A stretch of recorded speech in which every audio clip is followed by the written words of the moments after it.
Muito bem, estamos aqui então com o aluno João Manuel Pessoa e ele trouxe algumas informações para a gente, né? Vamos fazer um podcast então sobre o livro A Viagem ao Centro da Terra. Então, João, bem-vindo aqui nesse nosso podcast. Muito obrigado pela sua presença. Então, vamos conversar um pouquinho, né? Explicar para as pessoas que estão nos assistindo se vale a pena realmente ler esse livro, se tu recomenda ele, né? De quão interessante ele é para as pessoas. Bom, tem algumas perguntas para te fazer em relação a esse livro. Quem era o professor Otto? O Otto era um geólogo muito estudioso que estudava sobre minérios e cristais muito valiosos, né, durante a história do livro. E também que ele tinha um sobrinho que ele tinha um amor condicional, que era o Axel. Muito bem. Bom, e nessas pesquisas, então, ele encontrou um criptograma, né? E esse criptograma informava o quê? Informava sobre uma viagem sobre o centro da Terra, que podia dizer sobre os perigos, essas coisas, e também o caminho. Mas esse criptograma, depois que ele foi revelado, ele trazia uma mensagem, né? Qual era a mensagem, assim, bem específica que trazia? E para qual lugar que eles foram?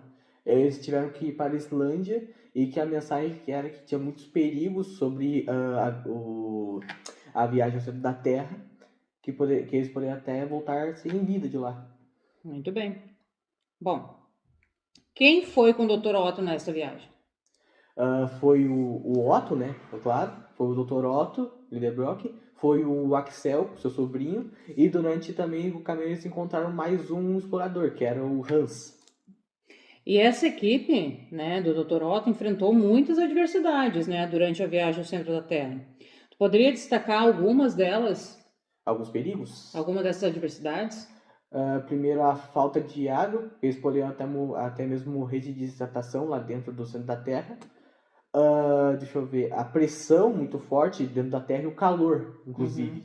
Pois é, e inclusive desse calor que tu fala, porque à medida que eles foram descendo, eles foram vendo muitas coisas diferentes, né? Algumas coisas até eram parecidas com o que tinha fora da Terra, mas lá dentro da Terra. Então, eles encontraram uns fenômenos geológicos. E quais foram esses fenômenos?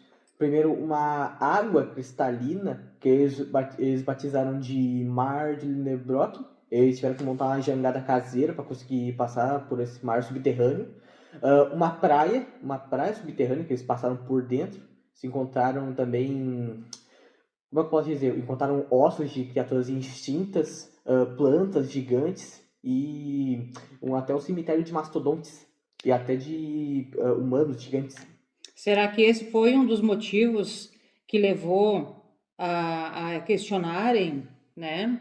Quando eles se deram por conta que eles estavam no mundo perdido, questionarem se eles estavam realmente no mundo perdido ou eles estavam fora da Terra. Isso fez eles questionarem sobre o que tinha lá dentro, porque tudo tipo, uma planta que tinha fora do centro da Terra também tinha lá dentro, só que em versão muito maior.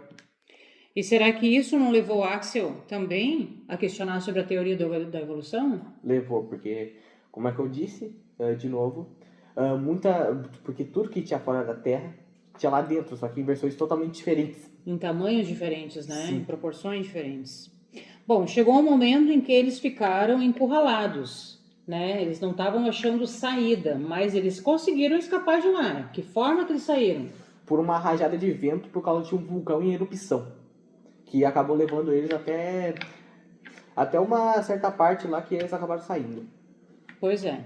Então, mas eles saíram num lugar totalmente diferente de onde eles tinham entrado, porque eles começaram na Islândia e saíram na Itália. Como é que foi possível? Foi possível por causa que, como no subsolo da Terra é muito diferente da superfície, eles acabaram viajando mais de 2.000 quilômetros só por dentro do centro da Terra.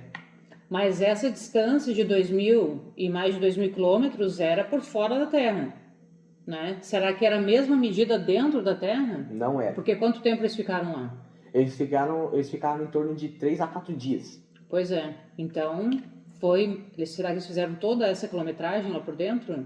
Não, né? Não. Então, dentro do centro da Terra é bem diferente, né? E quando eles voltaram para casa, Como é que eles foram recebidos? Eles foram muito bem recebidos pela sociedade. A noiva do Axel, a Graubin, a sua namorada, chegou abraçando, assim, porque ela estava desesperada e esperando pelo retorno do Axel.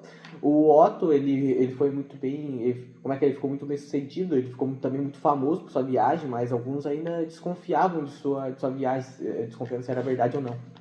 Porque era de questionar mesmo, né? Como que ele ia provar realmente que ele foi lá. Para muitas pessoas isso foi, né, uma decepção. Para alguns ele foi um herói, né? Mas o Axel fez uma coisa bem diferente logo que ele voltou, né? O que ele fez? Ele casou com a sua noiva Graubin. Isso aí. E o Otto, então, continuou fazendo o que da vida dele? Continuou estudando e adquiriu novos conhecimentos por conta dessa viagem que ele fez. Que foi legal, né, para ele, porque ele se tornou um herói, né? E continuou palestrando e continuou estudando e ensinando outras pessoas também sobre essas aventuras ao centro da Terra. E então, João, tu gostou realmente desse livro? Gostei, até que, como é um livro de ficção científica e também que tem aventuras muito, muito perigosas, né? Eu poderia dizer que é um livro recomendado. Muito bem, então. E essa era justamente a última pergunta que eu te faria. Então, se você recomendaria esse livro e por quê? Então, com certeza, né? Instigou bastante a curiosidade da gente e é um livro, então, muito bom. Um livro com bastante aventura, com descobertas, com coisas interessantes para ler. É um livro que ele fica prendendo a atenção da gente durante a leitura? Sim, porque como você vai descobrindo as coisas ao longo da história, como mastodontes gigantes, ossos de criaturas anormais que a gente nunca viu, até que é muito difícil não ficar questionando. Que bom, então. Então, esse é o nosso podcast sobre o livro A Viagem ao Centro da Terra, escolhido pelo aluno João Manuel Pessoa. Agradecemos, então, por terem nos escutado e uma ótima tarde para todo mundo. Valeu.